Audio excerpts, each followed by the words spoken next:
All right, good afternoon or good morning, ladies and gentlemen. This is Mr. Morenbach. I'm sorry that I cannot be there with you today on Monday. Unfortunately, at whatever time this is, if it's before about noon, I'm probably sitting in an airport. And if it's afternoon, I'm probably on an airplane. I'm studying physics, is really what's going on. Airports, airplanes, lots of physics there. That's my story, and I'm sticking to it. Today, I didn't want to leave this day as one where you just sat around and did nothing because I'm sure that is what you would do otherwise.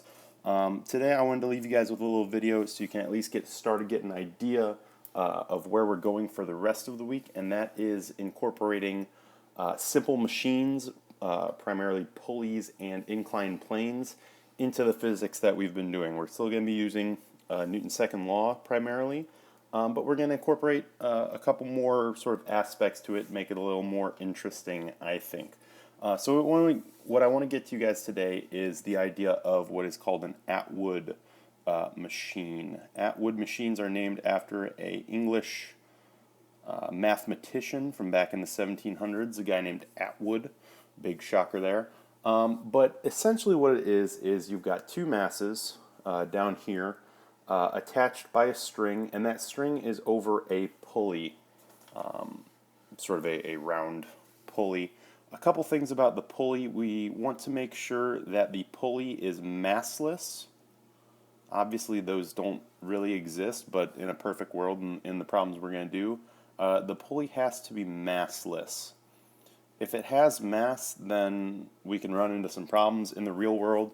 The calculations we do don't quite work out to be exact. We lose some energy because the pulley has mass, and we're going to assume there's also no friction. Friction leads to problems. We'll get into friction later this week or early next week probably, but for now, to make it easy on you, I decided just to leave it out. But we'll get there. We'll get there. Don't worry. So really what we have is two masses, and I'm just going to label one of them M1 and one of them M2.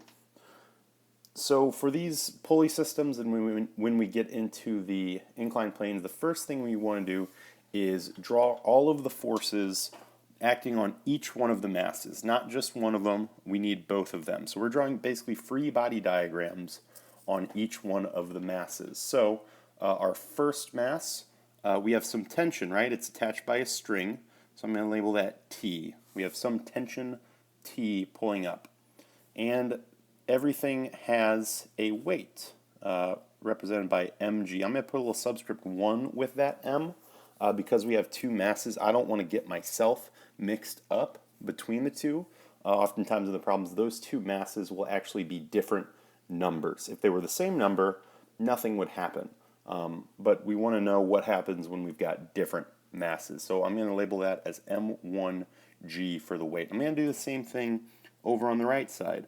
I've also got tension up here. It turns out because this is the same string all the way across the pulley, coming up over this side, same string, same tension. So that is going to be super critical as we start to do some calculations. And again here too, we have our weight, M2G. So these are the forces, these are the only forces acting on these masses. We don't have a normal force. These masses aren't sitting on a table. And there's no applied force. We're not helping along the Atwood machine at all. So now I want to write net force equations, those Newton's second law equations based on these two free body diagrams. But I need to set up which direction is going to be positive. Now typically before we've just said up is positive and that worked great.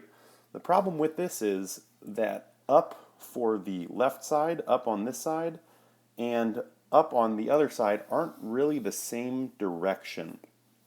If we were to take these two masses off of the string, or I'm sorry, off of the pulley, well that looked kind of weird. If we were going to take those two masses off and put them side by side, we would just have two masses connected by a string. Up for that mass 1 would be to the right, and up for mass 2 would be to the left. We don't want that. We get into some crazy math whenever that happens. So we're going to try to avoid that.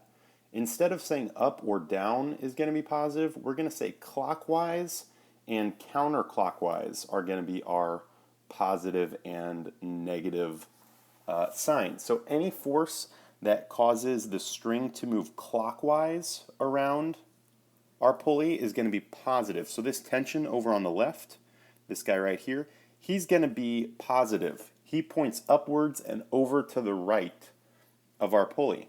Tension on the left is going to be negative. He's going the opposite way. He's going counterclockwise around that pulley.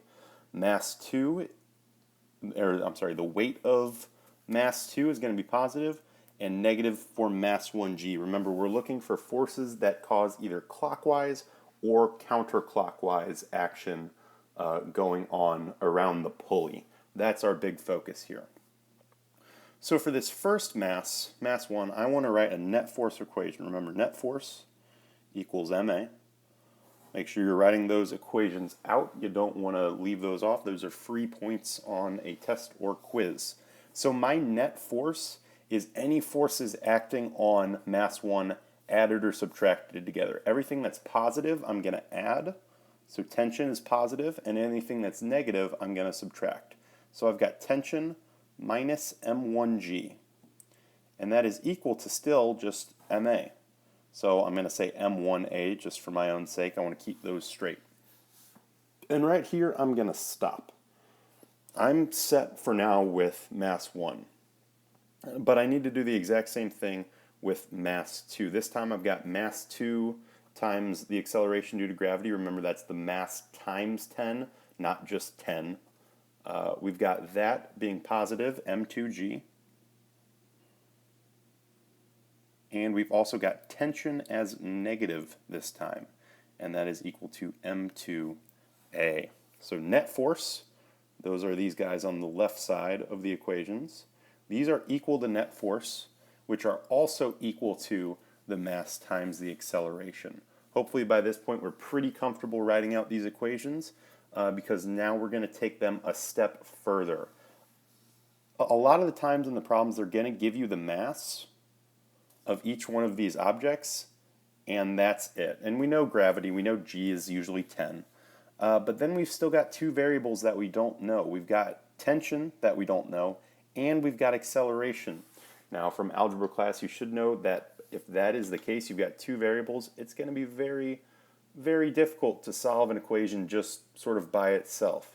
I'm not sure at what excuse me, math class they get into adding equations together or systems of equations, but what we're actually going to do is add these two equations together, and I'll show you why in just a second. So on the left side of my equal sign, I've got t minus m1g, that's from my first equation, plus m2g minus t, and that equals anything that was on the left side. So that is m1a, excuse me, plus m2a.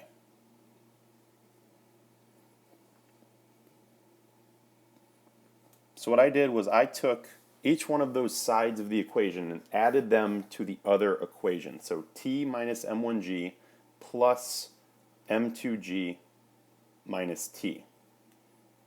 And then I took m1a plus m2a, and that's on my other side of the equation. Now something pretty cool happens at this point. Right here we've got a positive t, and right here we've got a negative t. Turns out those two are actually going to cancel each other out.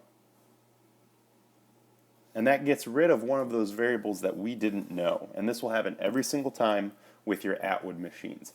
Draw both of your free body diagrams, then write out both of your net force equations, and add the two equations together. So at this point, we can simplify a little bit more. We can say, oh my. We can say that negative m1g plus m2g equals m1a plus m2a. Now I know what you're thinking. You're probably thinking, all right, if I just memorize this equation, I'm set. And that's wonderful if you want to memorize it just to double check yourself, but that is not considered enough work on a test. I want to see each one of these steps. I want to see you draw out free body diagrams. I want to see net force equations. I want to see them get added together. So just saying, all right, for Atwood Machines, I've got this equation and I'm set.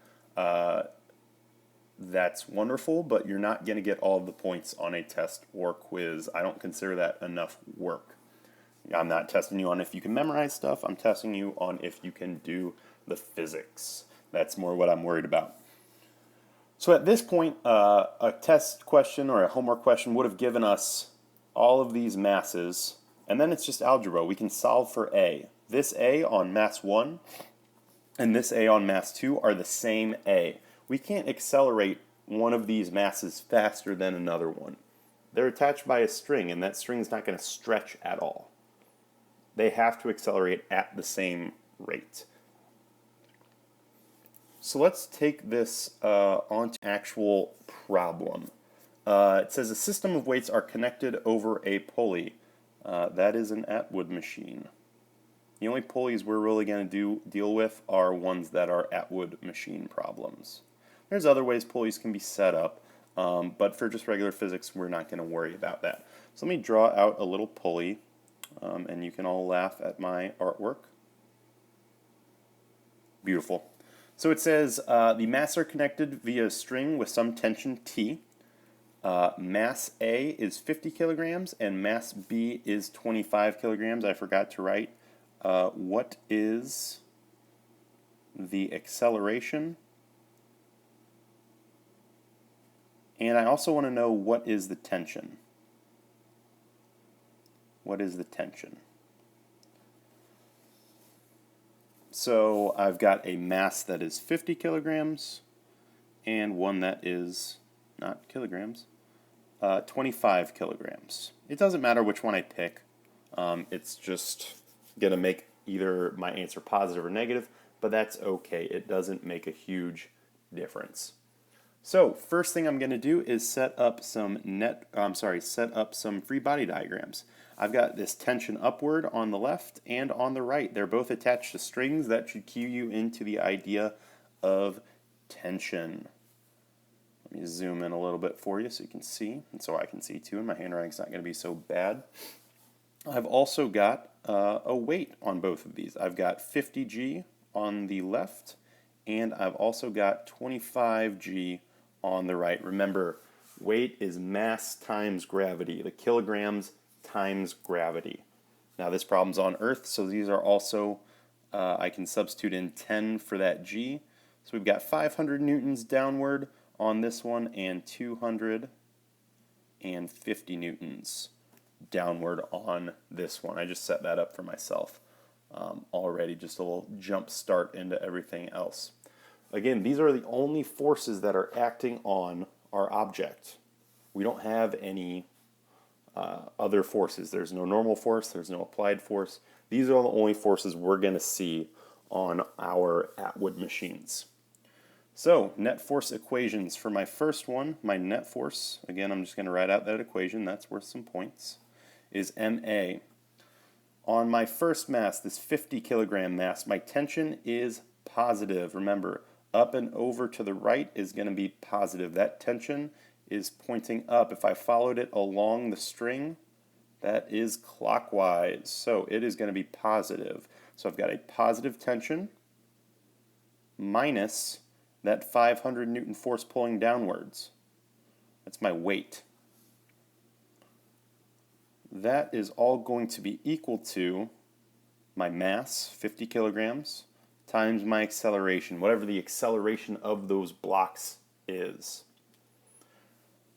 I'm done with that one for now. Now I need one of those equations for my second block, the 25 kilogram block. So this time my weight is going to be positive and my tension is negative. Going up and over with my tension, it's got to be negative. It's going counterclockwise around this way. So since it's going counterclockwise, I've got to have a negative sign with that tension. Personally, I like to write my positives first instead of my negatives, so I'm going to say 250 newtons minus T equals my mass times my acceleration. At this point, I've got both of these equations. I've got both of my net force equations, and I can add them together. So I'm just going to rewrite this equation here over underneath so I can do a little bit of adding.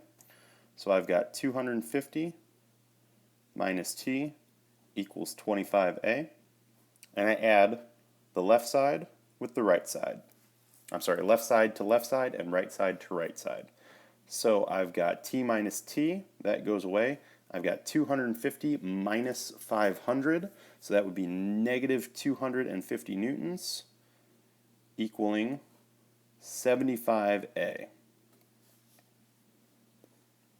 Now I've just got one variable, just my A, and I can solve for it. I can say negative 250 divided by 75 equals A.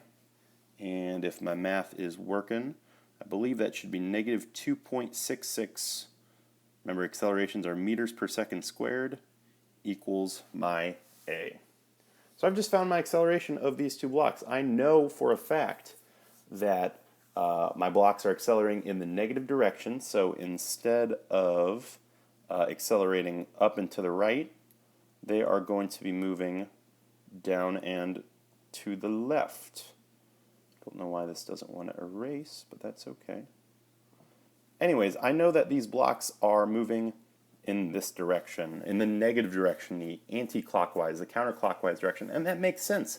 This mass is a whole lot bigger than this mass. It should move faster. It should move in that direction. If I held two objects on a pulley like that, I expect everything to move towards the heavier one. It pulls harder than the 25 kilogram object does. So the negative doesn't mean that it's moving slower than 0 meters per second squared. It means that it's moving in the negative direction. This is really where our negative signs are getting into direction, not less than 0. So I also want to know what my tension is. And to do that, I just take my acceleration and pop it back into either one of these equations that I set up above. Any of my equations that have tension in it, I can put this A in. So I'm going to use my first equation. I'm going to rewrite it here. Tension minus 500 equals 50A. So tension minus 500 equals 50, and that's going to be times the 2.66, and that's a negative, remember. So then we have, let's see, a third of 50 is going to be about, I don't have a calculator here with me, but that should be about 137-ish is what I'm going to go with. Yeah, we'll call it 37. I think that's a pretty good round. And that's negative minus 500 T. So when I add my 500 over to the other side, I'm going to come out with T equals 363 newtons. That is my tension of the string. It doesn't matter which of these equations I picked because tension is the same throughout that entire string. It doesn't matter which one I pick. Either is going to get me the same answer. So 363 newtons there for our tension. If at this point you're feeling pretty confident in what we've talked about up to this point and you want to go ahead and start in on the homework, I believe that is worksheet 4A. It's whatever the next worksheet is. We're just doing the front page of that worksheet. So I think it's 4 on the front side. So if you're feeling good and you just want to click off and go ahead and get to work on that, that's going to be the homework for tonight. I believe if I did this right, this problem that we just did together is the first problem on that page. So I will be checking that tomorrow when I do get back. For the rest of you who need a little more nudge, I do have more, so just continue watching, and here we go on to another problem. All right, we got another problem here. An Atwood machine has two masses attached to it. We've got a mass 1 here and a mass 2 here. We've got a string going through them and a pulley. So it says the tension on the string is 50 newtons and mass 1, which I'm just going to call my mass on the left, is 14 kilograms. 14 kilograms. And it said the tension on the string was 50 newtons. So I'm going to draw that in as well. 50 newtons on both of those guys. It wants me to draw free body diagrams for both masses and determine the mass of mass 2. I want to actually know what that number is. This is a little bit different of a problem than the previous one, but we're going to do the exact same process. The process doesn't change at all, even though the question does a little bit. We still want to draw free body diagrams.